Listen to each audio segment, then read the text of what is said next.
I paid $30 for this burned greenhouse, so who was still watering the locked bench?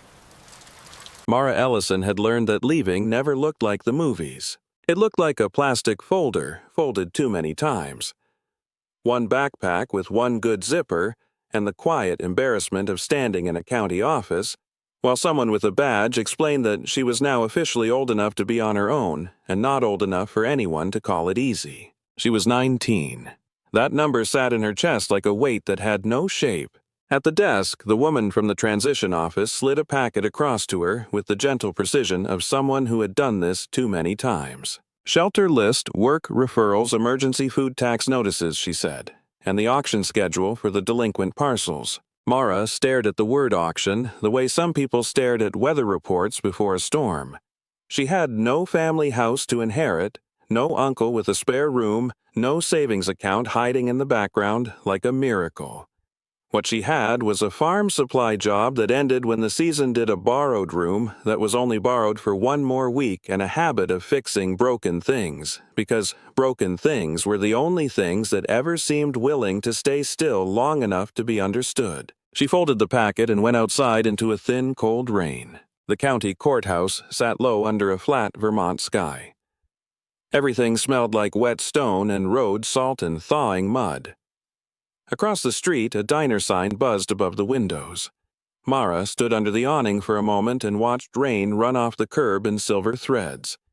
Then she took the bus to the library because the library was warm and no one asked her to explain why she was there. The auction notices were pinned on a bulletin board near the children's room.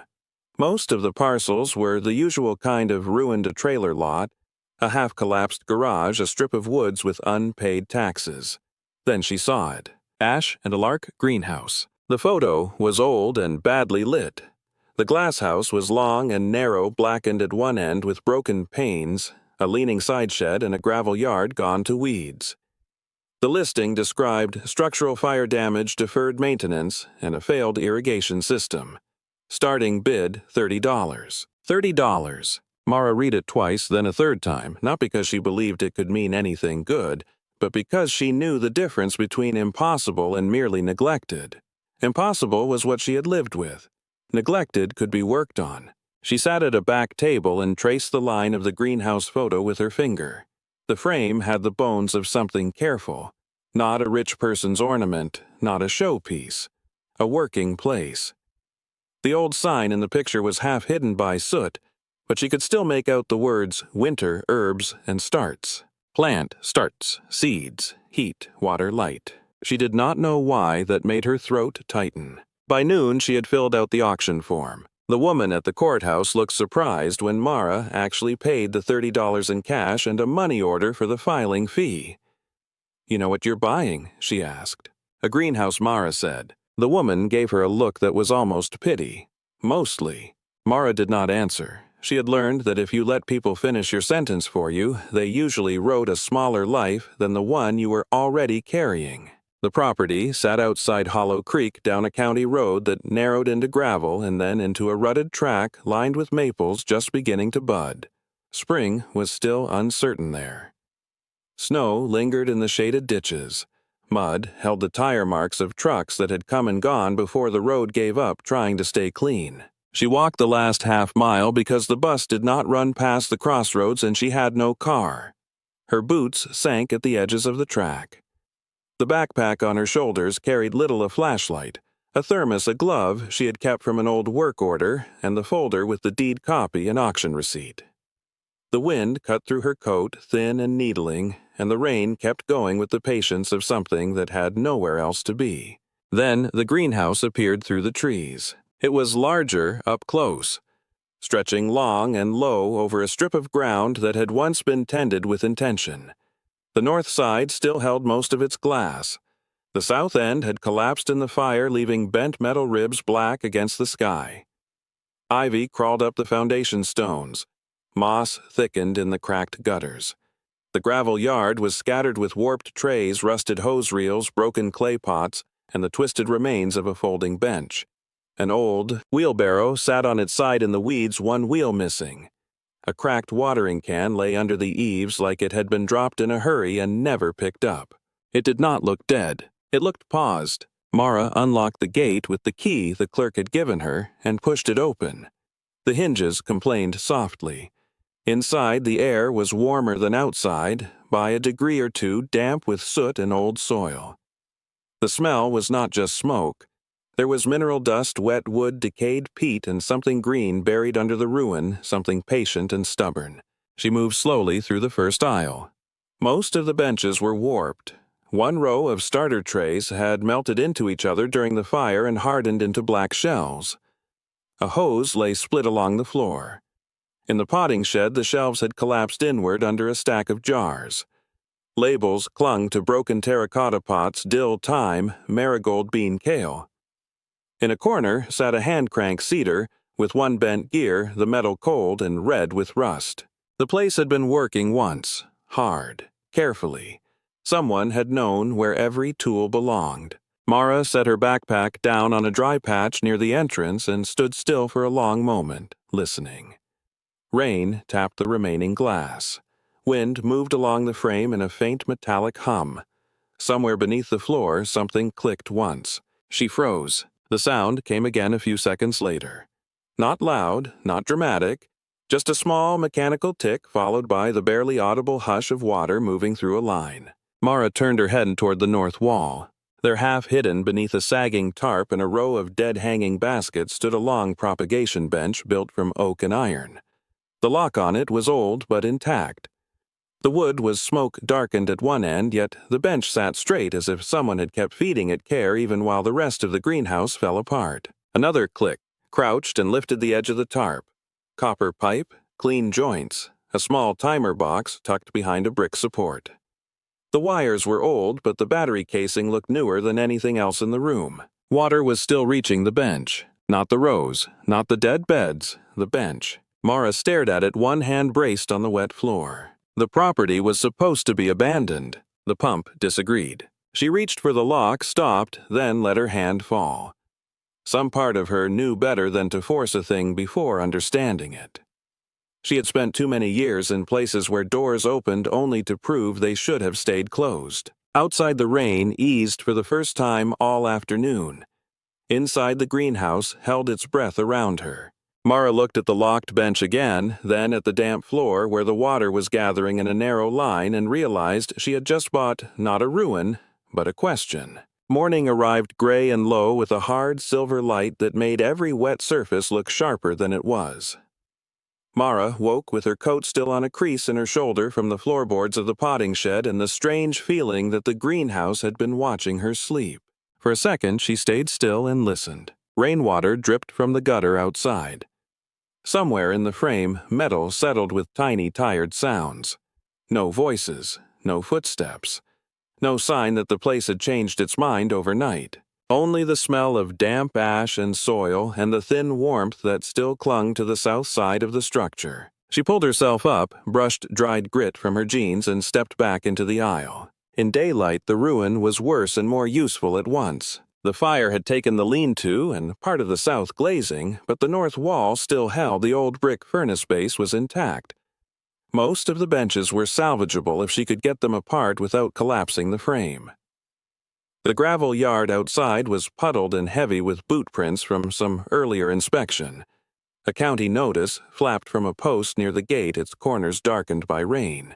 Mara read it once, then folded it into her pocket without tearing it down. There was no point pretending the county had not already considered this place disposable. She went to work because work was easier than thinking. First came the glass. She moved slowly, kneeling to pick up shards with a gloved hand, sorting them into a cracked feed tub so no one would bleed later. Then she cleared a path through the central aisle, pushing aside warped trays and broken clay. A bent watering can, 2 rusted pruners, a roll of blackened wire, and a ledger cover so swollen with water it had become soft as bark. Nothing valuable in the ordinary sense, but everything useful if she could keep enough of it. By mid-morning, the rain had thinned to mist. Mara stood at the north wall studying the locked propagation bench again. It was longer than she had first thought, built with oak rails, iron brackets, and a lid that latched at both ends. The surviving irrigation line disappeared into its underside through a small opening just wide enough for the pipe to pass. Someone had designed it that way, not patched it later. She crouched and followed the pipe with her eyes. It ran to the rear brick support, then vanished behind the furnace wall. That was when she heard a truck on the road. A pickup pulled in through the gate tires, hissing on wet gravel. Mara straightened too quickly and reached for the nearest tool, which happened to be a blunt trowel. The driver cut the engine and climbed out with the easy, unhurried motion of someone who expected to be expected. I was about 27, maybe older, if the weather had been rough on him. Work boots, dark jacket, hands that looked used to carrying things that weighed more than they should. He stopped when he saw Mara holding the trowel. "Good morning to you too," he said. "Who are you?" "Jonah Reed, County Maintenance." He glanced at the greenhouse frame, then at the wet floor under Mara's boots. "I got called because the utility report on this place was a mess and because apparently somebody bought a liability with cash." Mara did not lower the trowel. "That somebody is me." Jonah lifted both hands slightly, not surrender, just acknowledgement. "Then congratulations, you own the problem now." He sounded dry, not unkind. Mara did not know what to do with that, so she stayed silent. Jonah looked past her toward the locked bench. "You sleeping here?" "Last night." "That's not a plan." It was dry. He nodded once, accepting the answer the way you accept bad weather without ceremony. Then he moved into the greenhouse with a flashlight and began checking the obvious dangers without asking permission. He crouched near the furnace brick, tapped the copper line with a knuckle, and frowned.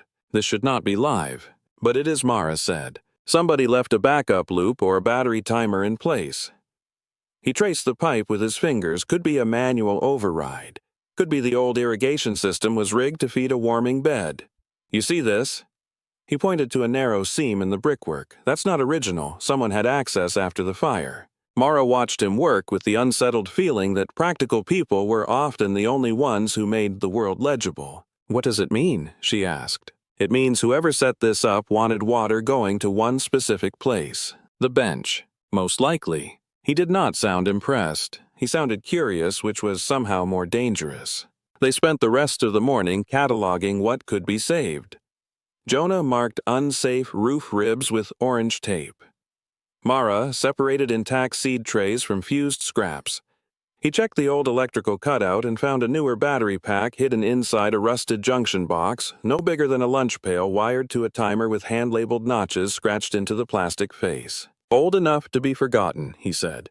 "New enough to keep running." Mara rubbed rain grit from her thumb. "Can you stop it?" "Yeah." "Do we want to?" Jonah looked at her, then a brief direct look that asked more than his words did. "Not until we know what it's feeding." That evening after he left, Mara followed the line all over again. The greenhouse had shifted into a damp, gold-brown quiet. Light was fading behind the trees. Every pane held a dim reflection of the sky. The irrigation click came once, then stopped, then started again in its patient little cycle. Water was still reaching the bench in short, measured bursts. She knelt at the brick support and brushed away a layer of soot and grit that had gathered around the base. Under that, the mortar line looked wrong. Not cracked, deliberately patched. A narrow strip of darker brick ran along the bottom edge, almost invisible unless you were already looking for it. Mara pressed her fingers against it. A hollow note answered. She leaned closer, heart thudding harder than the discovery deserved, and found the shape of a thin metal plate tucked behind the bricks. It was not a secret room. It was not a fantasy hideaway. It was a maintenance access panel, hidden. Her breath came shallow in the cool air. She thought of all the times people had hidden things from her, behind words like temporary, and transitional, and for now. The greenhouse had its own version of that language, but it was honest enough to admit it had been built for use, not display. She did not force the panel open, not yet. Instead, she stood there with her hand on the brick and listened to the tiny mechanical tick of the pump, to the rain beginning again on the remaining glass, to the faint hiss of water feeding one stubborn line. Somewhere in the structure, something had been kept alive on purpose. That was enough for tonight. Mara turned out the last light in the potting shed, checked the tarp over the broken south end, and looked once more at the locked bench before walking back to the shed to sleep. This time, she did not feel like she had bought a ruin. She felt uneasily, and for the first time in years, like she had been trusted with a locked door. The next morning, Mara waited until the rain stopped before she touched the brick panel. Sunlight had not reached the greenhouse yet. The glass still held the night's cold, and every surface was beaded with moisture. She stood with her flashlight in one hand and a flat pry bar in the other, though she did not use it at first. The access panel looked ordinary once you knew to look for it, a narrow metal plate hidden behind a repaired mortar seam set where a worker would want to reach a line without taking apart the whole wall. That ordinary fact mattered. Nothing in the greenhouse had been hidden by magic. It had been hidden by labor. Mara eased the panel loose with her fingers. The screws were old but not seized. Whoever had sealed it had expected someone else to open it eventually. The plate came away with a dry scrape, releasing a small breath of trapped air that smelled like dust copper and something faintly sweet, like dry seeds in paper. Inside was a shallow cavity between the brick support and the rear bench wall. Not a room, not a vault, just enough space for a person with a purpose. She angled the flashlight beam into the dark. A tin box sat at the back, wrapped in oilcloth and tied with frayed twine. In front of it, stacked flat and carefully, were seed envelopes inside a heavier wooden tray lined with waxed paper. The tray itself had been fitted into the wall cavity so cleanly it looked built rather than stored. One corner held a press label propagation bench B keep dry. Do not remove in heat. Mara stared for a long second before reaching in. The first thing she pulled out was a ledger. It was smaller than she expected, bound in cracked black cloth, the spine soft from handling. The pages inside were ruled by hand, not printed, and the first few entries were ordinary greenhouse records, tray numbers, planting dates, compost loads, seed counts, fertilizer orders. Then the handwriting shifted. The same ink, but slower. More names. Notes in the margins. Short lines of help disguised as inventory. 24 flats sent to school garden after flood. Tomatoes reserved for the widow on Alder Road. Beans delivered with invoice marked paid though no cash received. 2 bundles of herbs held back for the Miller boys after their father's fever. Mara kept reading until the room blurred around the edges. The pages were not dramatic. That was the thing that made them hurt. No hidden treasure. No secret confession written to astonish the dead.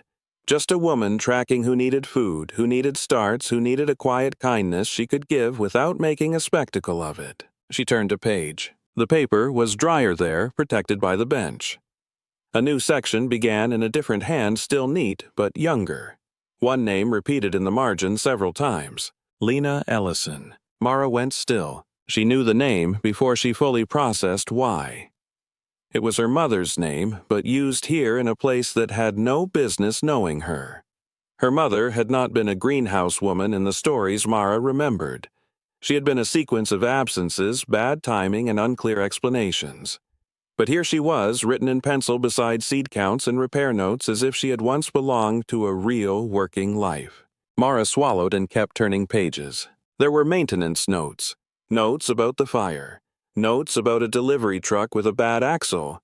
Then, tucked between 2 pages, a folded sheet of yellowing stationery. Her hands shook when she unfolded it. The letter was unsigned at the top, but the handwriting was the same as the younger notes in the ledger. If this reaches the right hands, it began, then the greenhouse stood longer than most of us expected. Mara read it once, then again slower. The letter was addressed to no one directly at first. It spoke about Clara Venn's seed trust, about how the greenhouse had supplied families through bad winters and a flood year when the county could not move fast enough. It explained that the most valuable work had never been the sale of plants. It had been the storage of possibility. Enough seed to start again. Enough records to prove who had been helped. Enough knowledge to pass from one season to the next without being owned by the people who needed it. Then the letter changed. Mara felt it before she understood it. There are children who do not inherit houses, it said, but they may inherit steadier things. A name remembered. A line kept open. A place where someone wrote down that they mattered. Her throat tightened. The last paragraph was short, almost plain. If Mara Ellison ever comes here, let her know that her mother worked these benches with care. Let her know she was here. Let her know I kept one envelope aside with her name because no child should be written out of a place that kept her mother's hands busy. Mara had to stop reading and sit down hard on the potting bench. The greenhouse made a small creaking sound around her, not like a warning, just old wood adjusting to weight. She pressed the letter against her knee and stared at the floor until the tears she refused to let fall settled into a sting behind her eyes. She had not expected proof. That was the surprise. Not the ledger, not the seed envelopes, not the hidden cavity. Proof. Actual, quiet proof that her mother had been in a place where she did something useful, something remembered. Proof that her life had touched a line of work rather than only a line of damage. When she could breathe again, she opened the tin box. Inside were 3 folded letters, a packet of seeds wrapped in wax paper, and a photograph so faded it was almost silver. It showed the greenhouse in better years, glass, shining benches, straight a row of young people in work aprons, kneeling in the dirt with trays in their hands. One of them, standing near the center with her hair pinned back and sleeves rolled, was unmistakably Mara Ellison. Mara stared at the picture until the shape of her mother's face stopped feeling borrowed from memory and started feeling earned. There was one more item in the tin, a narrow brass key attached to a tag that had rusted through at the corner. On the tag, in clipped block letters, someone had written, "Locked bench, north wall, below tarp." Mara laughed once, softly without humor. She already knew where the bench was. She already knew something was hidden under it. The key was not a mystery. It was a promise that the rest of the promise was real. By noon the greenhouse had visitors. Jonah came first, carrying a thermal mug and a toolbox with the lid latched shut against the dust. He stopped at the sight of the open wall cavity and the papers spread across the work table. "I was hoping this was going to be simple," he said. "It's not money," Mara said before he could ask. He looked at her, then at the ledger. "Good." She gave him a tired look. "That's not much of a reaction." "It's the best one I've got." He set the toolbox down and took off his gloves. "Show me." She did. Slowly, because it felt wrong to race past it. Jonah read the ledger entries with his head angled down, one hand braced on the table. He did not interrupt. That alone made him useful. When he reached the page with Lena's name, his mouth tightened almost imperceptibly. "She was your mother." Mara nodded. Jonah didn't say anything easy after that. He just kept reading. By afternoon, Mrs. Alder arrived with a canvas bag of old canning jars and a paper box full of labels she had saved from a school garden program 50 years ago. She stepped inside, saw the tin box and the ledger, and made a sound under her breath that was more recognition than surprise. "I remember Clara's book," she said. "She wrote everything down." "Did she tell people?" Mara asked. Mrs. Alder shook her head. Sometimes the record itself was the telling. Then she touched the ledger edge with 2 fingers, careful and respectful, as if the pages were something alive. Dennis Vale, the county clerk, came by late enough that the light had gone yellow through the glass. He looked irritated to be there, and a little wary of the way the greenhouse had changed since his first visit. The taped roof ribs, the cleared walkway, the sorted glass, the drying trays. He saw the ledger and the letter and did the thing officials do when the past becomes too specific for comfort. He stopped talking for a moment. Mara handed him the page with the greenhouse trust notes. He read it twice. "This doesn't change the tax status," he said at last, but his voice had lost its edge. "No," Mara said. "It changes what gets lost if you knock it down." Dennis looked around the room. At the hidden cavity now open to the air. At the bench with its old wood and repaired joints. At the seed envelopes laid out in careful rows. The county man in him wanted a clean answer. The human one, if he had one, was not immediate. He asked, "How long has that irrigation line been running?" "Long enough to keep one part of the greenhouse alive," Jonah said. Dennis glanced toward the north wall.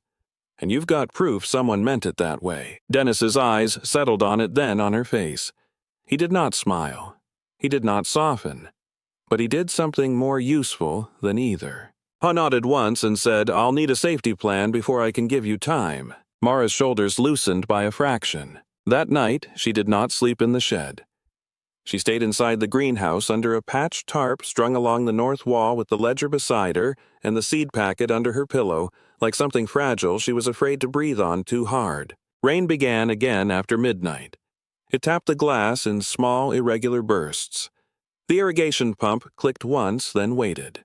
Mara lay awake listening to the greenhouse breathe around her. Her mother's name sat in the ledger. Her own name sat in the letter. And for the first time since she could remember, The future felt less like an eviction notice and more like a task someone had trusted her to finish. The letter did not look important enough to change a life. It was only one folded sheet, yellowed at the edges, the paper soft where fingers had opened it before. Mara laid it flat on the work table beside the ledger and read it again with both elbows braced against the wood as if pressure could keep her from drifting out of the room. The handwriting belonged to Clara Venn, firm and spare. If this reaches the right hands she had written, then the greenhouse stood longer than most of us expected.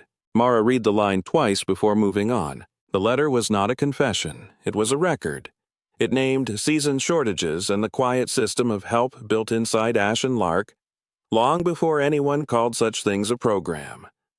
Clara wrote about the year the river came over its banks and ruined half the lower farms. She wrote about the winter when the county roads stayed closed for 11 days and seedlings had to be carried out by hand. She wrote about who showed up with extra flats, who came hungry, who brought only labor and took home onions, herbs, and tomato starts because that was all they could afford to accept. No one in the letter was made into a saint. Clara did not write that her work was noble. She wrote that plants needed tending and people were no different. Mara sat back and let the page rest in her hands. The greenhouse had a history that no auction notice could carry. It was not just a business that failed and caught fire. It had been a small working refuge, a place where food and memory were kept in the same room. The ledger proved it. She opened the book again to the middle pages and found the year the handwriting shifted. The early lines were careful inventory, then the margins began to fill with names. Mara followed them slowly. A widow on Alder Road. 2 children at the mill. A family displaced by flooding. A school garden behind the church.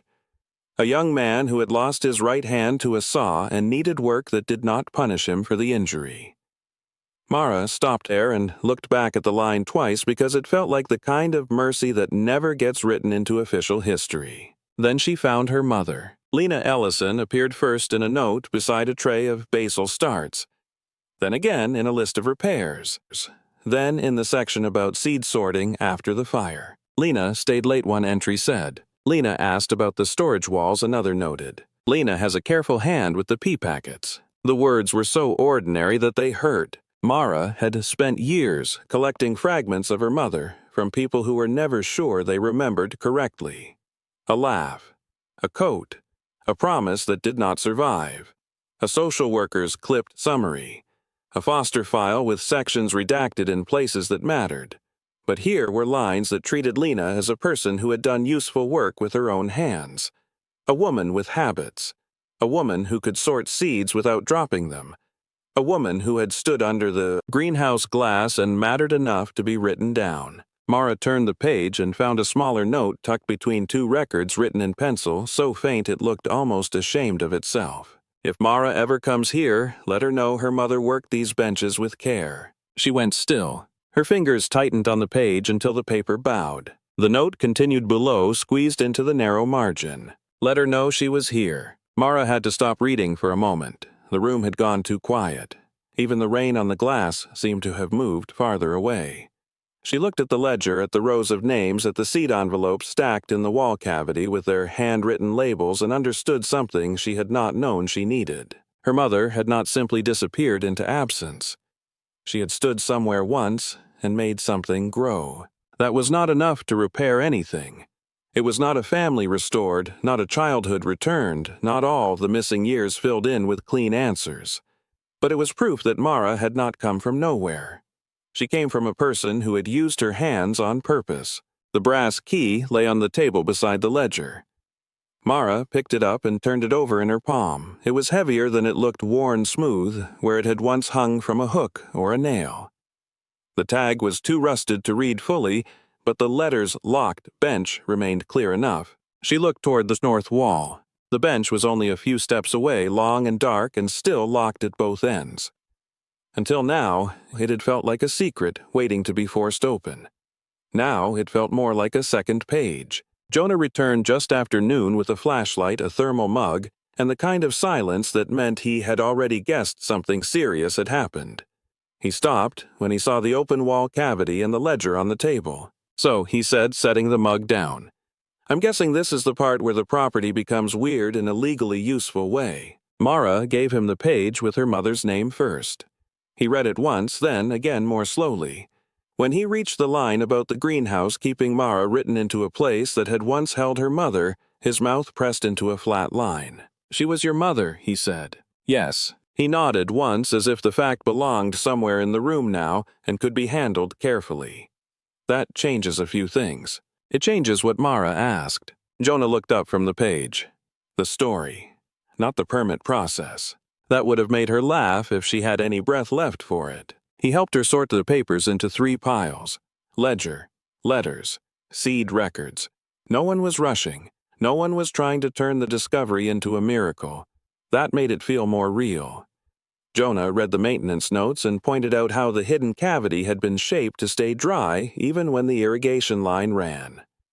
He traced the copper root with one finger and said the bench had probably been used for hardening seedlings in winter, with a narrow warming bed under the storage tray. "Someone built this to last," he said. Mara answered. "Maybe Clara. Maybe someone before her." But they knew exactly what they were doing. That evening, Mrs. Alder came by with a grocery sack full of old labels and a cardboard box of school garden notes from the 1980s. She stood in the doorway for a long time before stepping inside, taking in the open wall cavity, the ledger, and the seed packets laid out on the work table like fragile evidence. "I remember that handwriting," she said quietly. Mara looked up. "You do?" Mrs. Alder nodded. "Clara wrote in a way that made you think she was recording vegetables. Then later you'd realize she'd also recorded who was hungry, who had no money, who needed a second chance at spring." She touched the edge of one ledger page. Her finger stopped beside a name and stayed there. "My brother was on that list," she said. "I never knew why the tomatoes came home in May, and I was told not to ask questions." Mara watched her face as the memory settled into place. Not dramatic, just exact. People in the room were recognizing themselves in a record that had been waiting longer than anyone's grief. Dennis Vale came near sunset. He stood in the doorway with his county coat still damp and looked around the greenhouse the way a man might inspect a bridge after hearing it had started to move. The taped ribs, the cleared aisle, the sorted debris, the open cavity in the north wall. His eyes moved to the ledger and stayed there. Mara handed him the letter before he could ask for an explanation. He read in silence. The county clerk's face did not soften exactly, but something in it grew more cautious. He had come expecting arguments about delays, liability, maybe sentiment. Instead, he found a written history of work aid and names tied to a place the county had nearly erased with a notice and a deadline. "This doesn't stop the safety review," he said at last. "I know. It doesn't cancel tax obligation either. I know that too." He looked at the ledger again. "But it does give me a reason to ask for time instead of condemnation." Mara had not expected that much. Dennis exhaled through his nose, then tucked the page back into the folder with less impatience than he had brought with him. "I'll need a written plan. Hazard removal. Structural assessment. Water control. No one sleeps in here until." Mara held his gaze. "I can do that." Jonah, standing beside the furnace brick, said, "She can. And if she can't, I can tell you which part will fail first." Dennis nearly smiled at that, though he did not quite get there. By the time the light had gone thin and amber through the remaining glass, the greenhouse had become something else in the eyes of the people inside it. Not saved, not yet, but argued for. When the others left, Mara stayed behind with the ledger open on the table and the key in her hand. She turned it over once, then once more. The pump clicked softly in the wall. Water moved through the hidden line and into the bench with its patient little pulse. Outside, the rain began again, very light tapping at the panes like fingertips. Mara looked from the letters to the seed envelopes, from the names to the north wall, and understood that the greenhouse had not been hiding a fortune. It had been holding a memory, and now, because someone had bothered to write it down, she was the one left to carry it forward. Mara started with the parts of the greenhouse that did not ask to be beautiful. She wore work gloves that had already gone soft at the fingertips and tied orange ribbon around the worst broken panes, so she would not forget them in the dim corners. Jonah came back early with a pry bar, a coil of warning tape, and a notebook full of measurements. He did not talk about hope. He talked about load rot brace points and the roof rib that would fail first if spring wind got under it. That suited her. They worked in a careful rhythm. Jonah marked the unsafe spans overhead. Mara dragged broken glass into buckets, sorted warped frames into salvage and scrap, and swept the floor until the gravel showed through the soot. The old greenhouse had no patience for grand gestures. Every safe step had to be earned twice, once by clearing the hazard, once by proving it stayed clear. By afternoon, the north wall looked less like a ruin and more like a room with a future. Not a finished one, just one that could be entered without apology. Mara found herself touching the brick support where the hidden cavity had been, not because it needed comfort, but because she did. The ledger sat inside a dry crate on the work table wrapped in cloth. That was the rule now. The past was not left open to dust. Jonah watched her glance toward the bench and said, "We should leave the lock on until the structure passes inspection." She nodded. "I know. Good, because if we open every door at once, this place falls apart out of embarrassment." That almost made her smile. The water line was the next problem and the one Mara trusted least. Jonah traced the old copper route from the furnace brick to the north bench and into the wall cavity. The surviving pump was not a miracle. It was a maintenance hack, a battery-backed timer feeding one narrow line by way of a protected loop built by somebody who expected the greenhouse to outlive the person who installed it. Mara liked that less than she expected. It meant the hidden system had been deliberate. It meant someone had planned for preservation, not just secrecy. They shut off the main feed long enough to test the pressure, then opened it in short bursts while checking for leaks. The drip line was clogged with rust at 2 joints and needed cleaning before it would behave. Mara sat on an overturned bucket with a toothbrush and vinegar and worked the mineral crust loose one careful turn at a time. The job was small, physical, and maddeningly necessary. By the end of the day, the pump was no longer feeding the bench by accident. It was feeding it because the line was clean enough to obey. That felt different. Mara climbed the short ladder to clear the gutter trough and found old sediment packed behind a bent seam. Soil, leaf, rot soot, and one cracked label from a seed tray that had been hiding there since before the fire. She held it up to the light. Peace starts, Springline Greenhouse North. Not treasure, work. She put the label in the ledger crate as if it were evidence. The seed envelopes were the hardest thing to touch because they looked so ordinary. Clara Venn had wrapped each packet in wax paper and marked the names in a steady hand. Beans, calendula, dill, basil, lettuce, pea, onion. Some were older than Mara's mother, some were newer. All of them had been kept dry against odds that should have beaten them. Mara did not talk much while she set up the germination trays. She lined them on the repaired north bench where the light was strongest but not harsh, filled each tray with sifted soil and compost, and used warm water from a thermos to moisten the medium without shocking it. Jonah watched from the doorway and only stepped in when asked to hold the tray level.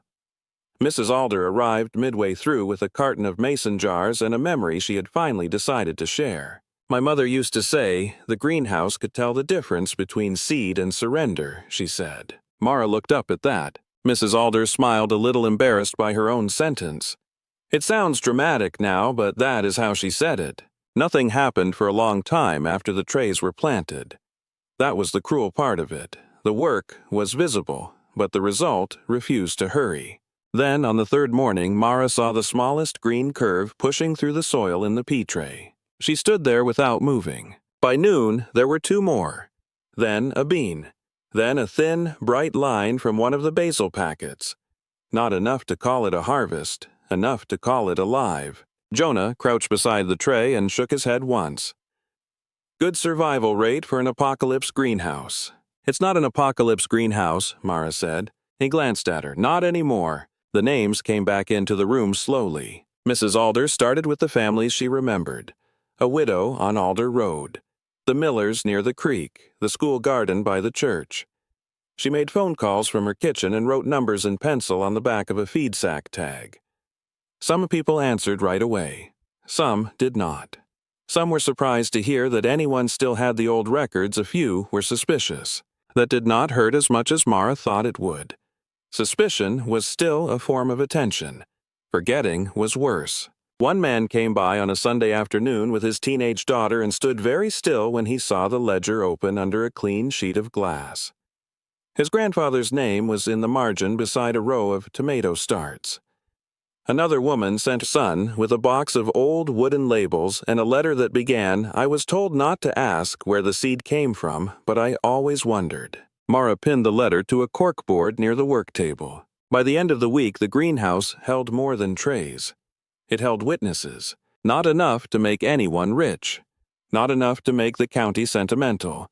But enough to prove that Ash and Lark had once been part of a chain of care, and that the chain had not vanished just because the building burned. Mara stood alone in the doorway one evening after everyone had left and looked through the glass at the tiny green points lifting in the trays. The place still smelled like soot and wet wood. The roof still needed work. The south end still waited under its tarp like a wound that had not chosen its shape yet. But the greenhouse was no longer only a thing she had bought. It was beginning to answer back. The frost came late, which made it meaner. It arrived after a clear night when Mara had let herself believe the worst weather was finally behind them. She found the damage at sunrise, one temporary pane split clean down the middle. The edge of the crack white as a bone seam, and two of the newer trays darkened where the cold had touched them too hard. She stood there with her hands in her coat pockets and did not speak for a while. Jonah arrived 10 minutes later, took one look, and did not pretend it was nothing. "Local weather is committed to the bit," he said. Mara gave him a tired look. "Don't." He nodded once, all humor gone. "Fair." The frost had not destroyed everything, but it had damaged enough to make the work feel fragile again. Mara spent half the morning repatching the pane with a salvage glass and a strip of clear sheeting. By noon, Dennis had posted the final inspection date on the gate. It was blunt official and impossible to ignore. Mara read the notice twice. If the greenhouse was not secured by then, the county would move toward condemnation. The words were exactly the sort that used to end her life in smaller ways. Temporary. Unresolved. Not enough. She looked at the notice, then at the cracked tray, then at the bench where the first green shoots had already begun to rise, and something in her tightened hard enough to break. For one ugly minute, she thought about walking away before the county could take the place from her twice. She picked up the notice instead, folded it once, and put it in her pocket. That evening, while sorting the ledger for a better protective sleeve, Mara found one more folded sheet lodged in the spine. It was so thin and pale she almost missed it. The paper had been cut narrow and tucked into the binding where it would survive if the cover split. She laid it on the table and recognized the handwriting before she could read the first line. Mara Ellison. Not a letter to the future this time. Something shorter, more personal. I could not keep her safe, then it began. Mara stopped breathing for a beat. The sentence below was crossed out once and rewritten smaller. I could not keep Mara safe then, but I asked Clara to keep her name near something that grows. That was all at first. Then another line. She deserves to be remembered in a place that does not ask her to earn her right to exist. Mara had to press her fingertips against the table to steady herself. There was no apology large enough to fix what a child loses when adults fail her. The note did not try to do that. It did something quieter and harder. It admitted the failure and made a promise anyway. Inside the same fold was a seed envelope, flat and brown, with age labeled in Lena's hand. Mara Ellison. Mara stared at her own name until the letters stopped looking like a trick. She opened the envelope very carefully. Inside were 4 bean seeds and a small paper slip with one instruction written in Clara's handwriting. Plant only when the place is ready to hold you. Mara laughed once, though her eyes had gone hot by then. It was the first time the greenhouse had spoken to her in a language she could answer. The next 2 days changed shape because the place stopped being hers alone. Jonah returned with old framing lumber cut to brace the south end.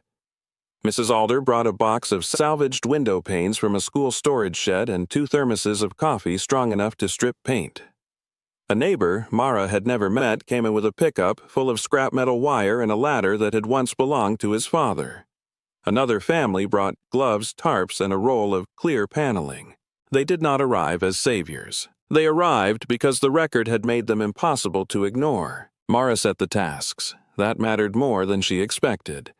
She told Jonah which brace needed to go first, sent Mrs. Alder to organize the labels and family names, and pointed the neighbors toward the damaged south strip, where the tarp kept lifting in the wind. She could feel each decision becoming part of the building instead of something being done to it. No one talked much while they worked. The greenhouse was too full of specific noise for that hammer taps glass, lifting from frames the hiss of utility blades, the soft scrape of brooms, the muttered count of measurements and angles and screws. Late in the afternoon, Mara looked up and saw the place changed in ways that had nothing to do with paint or clean glass. It had witnesses now. People were touching the edges of the work and recognizing their own history in it. Mrs. Alder showed one woman where her grandmother's name appeared in the ledger. Jonah held a brace in place while two brothers drove in the bolts. The neighbor with the ladder told Mara he had not seen a greenhouse survive this much fire and still keep asking for seed. Mara almost told him it was not asking. Then she realized she was wrong.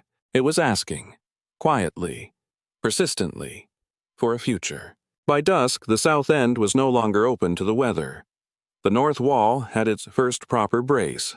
The walkway was safe enough that no one had to step around the worst hazards anymore. For the first time, the greenhouse looked less like a wound and more like a structure deciding not to die. The first real green came after the repairs, not before them. Mara carried the surviving seedlings to the north bench in 2 flat trays one at a time because she did not trust herself not to be too careful.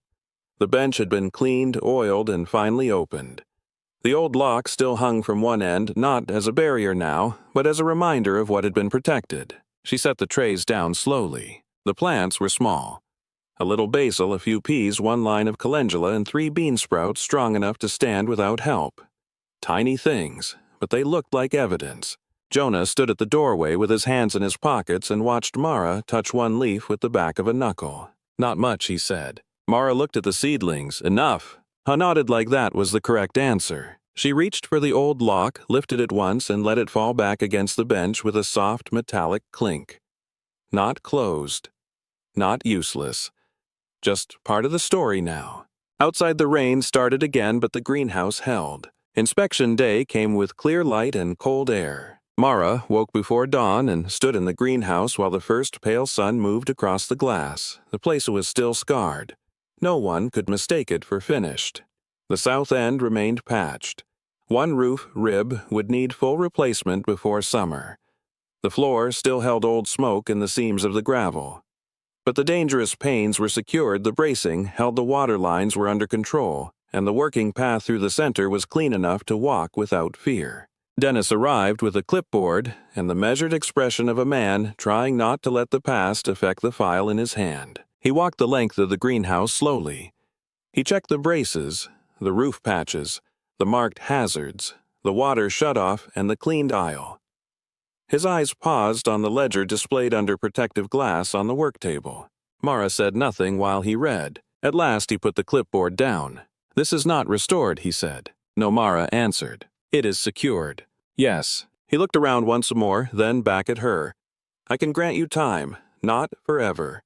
Enough to finish the next phase and apply for the agricultural reuse waiver." Mara exhaled through her nose. It was not a victory speech. It was better than that. It was permission with conditions, which meant someone had taken the place seriously enough to keep it alive.